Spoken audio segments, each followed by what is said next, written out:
हिंदू मुस्लिम करने की कोशिश की जाती है, लोगों को भड़काने की कोशिश की जाती है। 2024 लोकसभा सामने, अब इस तरह के दांव पेच खेले जाएंगे। गिर रहे यही वो दो युवक, उन्होंने जुबैर खान नाम का और आला संगीन जुर्म को करने की कोशिश की है। सेलेक्टिव कार्रवाई होती है, मीडिया सेलेक्टिव न्यूज दिखाता है। जैसे 2024 लोकसभा का बिगुल बच चुका है और उसी के लिए इस तरह की साजिश रची जा रही है। पुलवामा जैसे कोई ताज्जुब की बात नहीं है। पास एक और मुद्दा है, वो है राम मंदिर का। राम मंदिर को उड़ाने की भी धमकी मिलेगी। जिस तरीके से इस देश की गंगा जमुना तहजीब के साथ इन लोगों ने खिलवाड़ किया, इन जैसे लोगों की वजह से आज युवाओं के अंदर इतना जहर भरा हुआ है। लोग सत्ता में आने के लिए पुलवामा से बड़ा भी ऐसा कुछ भी अगर इस देश में हो तो कोई ताज्जुब की बात नहीं है।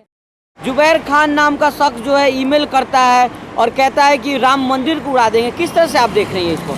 देखिए, सबसे पहले तो आपने जो कहा कि जुबैर खान नाम का शख्स, तो मैं ये क्लियर कर दूं कि जुबैर खान नाम का शख्स नहीं, बल्कि जुबैर खान नाम बना करके जिस तरह से जहर घोलने की कोशिश की गई है और मुद्दे को आग देने की जो कोशिश की गई है, दो बीजेपी के ही लोग जिनके ताल्लुक बीजेपी से निकले हैं, हिंदू धर्म के लोग जिस धर्म के नाम पर ये वोट लेते हैं, वो लोग दो मुस्लिम युवकों का नाम धारण करके उनके नाम से फर्जी आईडी बना करके ईमेल आईडी से मुख्यमंत्री योगी आदित्यनाथ और मोदी जी को उनको धमकी देने का काम करते हैं, योगी जी को बम से उड़ाने का जो काम करते हैं। और बाद में जब पोल खुलती है तो पता चलता है कि वो दोनों बीजेपी के आदमी और दोनों ही सनातन धर्म से ताल्लुक रखते हैं। तो आप कहीं ना कहीं जनता को भी समझना पड़ेगा। लगातार इस तरह की चीजें हमारे सामने आ रही हैं, जिस तरह से हिंदू मुस्लिम करने की कोशिश की जाती है, लोगों को भड़काने की कोशिश की जाती है।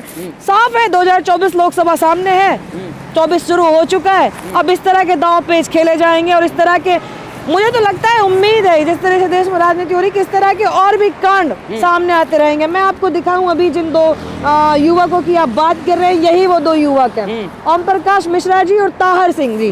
दोनों ही सनातन धर्म से आते हैं, जिन्होंने एक जुबैर खान नाम का और आलम अंसारी नाम से आईडी बना करके इस संगीन जुर्म को करने की कोशिश की है। अच्छा, लेकिन नेहा जी ये बताइए, मीडिया में जो चल रहा था कि दो मुस्लिम युवक ने कहा कि मंदिर को उड़ा देंगे, पूरा ब्रेकिंग चल रहा था, लेकिन अब जो है टीवी स्क्रीन से खबरें गायब हैं। यही तो समस्या है कि सेलेक्टिव कार्रवाई होती है, मीडिया सेलेक्टिव न्यूज दिखाता है। आज एक छोटी सी न्यूज किसी विपक्ष के नेता के घर ईडी जाती है तो 3 दिन तक मोदी मीडिया नंगा नाच करेगी, दिखाएगी।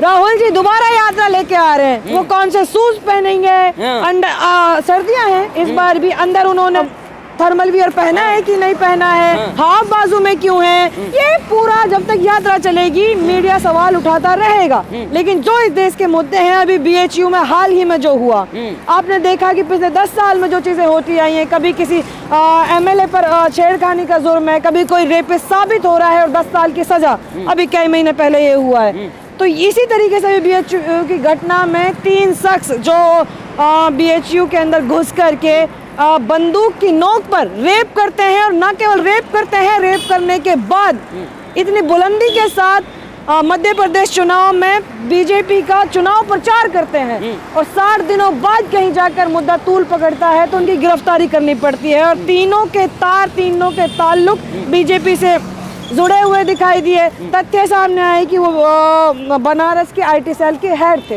न केवल इतना, उनके साथ इस देश के मौजूदा प्रधानमंत्री मोदी जी के साथ आपका, मेरा, या जो ये लोग खड़े हैं आप लोग, इनका फोटो नहीं हो सकता है। कोई प्रोग्राम होता है तो उनकी रिसीविंग के लिए वो लोग जा रहे हैं। बीजेपी की आला कमान के साथ उनके फोटो, स्मृति ईरानी के साथ फोटो, स्मृति ईरानी जी, मोदी जी के साथ, योगी आदित्यनाथ जी के साथ उनके फोटो है।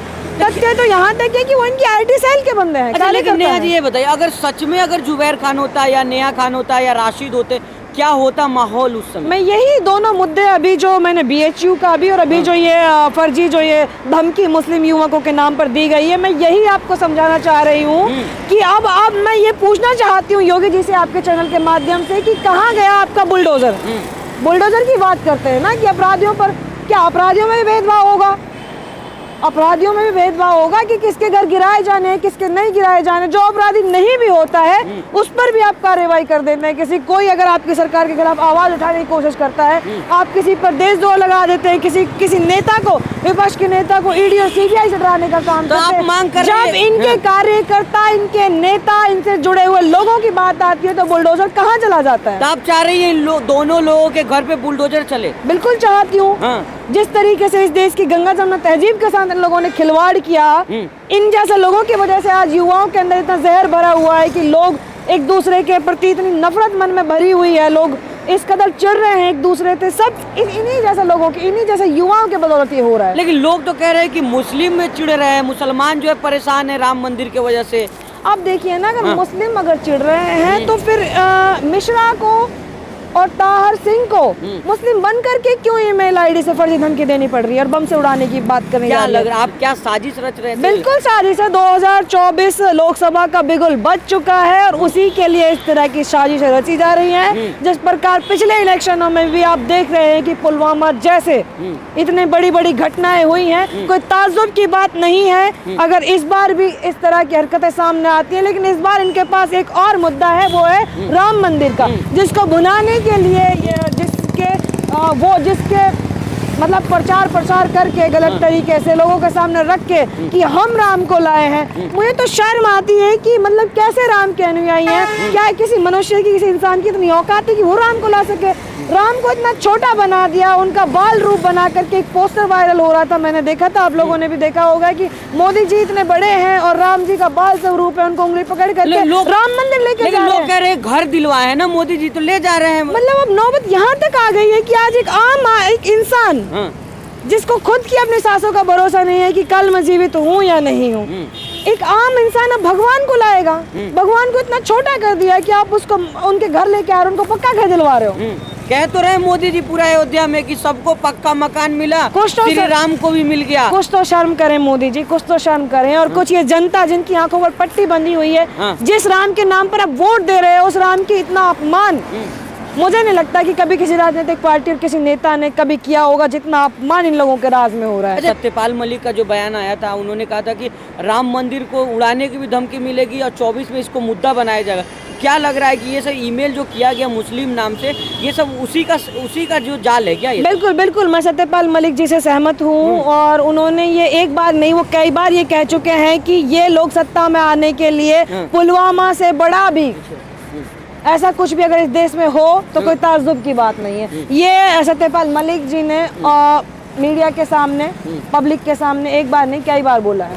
तो ये थी हमारे साथ नेहा खान, जो तमाम मुद्दे पर चर्चा कर रही थी, बेबाकी से अपनी राय रखती है हर मुद्दे पे। आपने इनको सुना भी होगा, जिस तरह कह रही है कि राम मंदिर का राजनीति का अखाड़ा बनाया गया। प्रधानमंत्री को चाहिए कि जो है उसको राजनीति का अखाड़ा ना बनाकर बेरोजगारी और महंगाई पे काम करना चाहिए। लेकिन जिस तरह से तमाम लोगों का यही कहना है कि अगर ये जो है सच में जुबैर खान नाम से अगर ईमेल गया होता तो आज देश का माहौल क्या होता। मीडिया में इसको लेकर खामोशी है, लेकिन जब खबरें चल रही थी कि जुबैर ने ईमेल किया है तो तमाम लोग ब्रेकिंग चला रहे थे।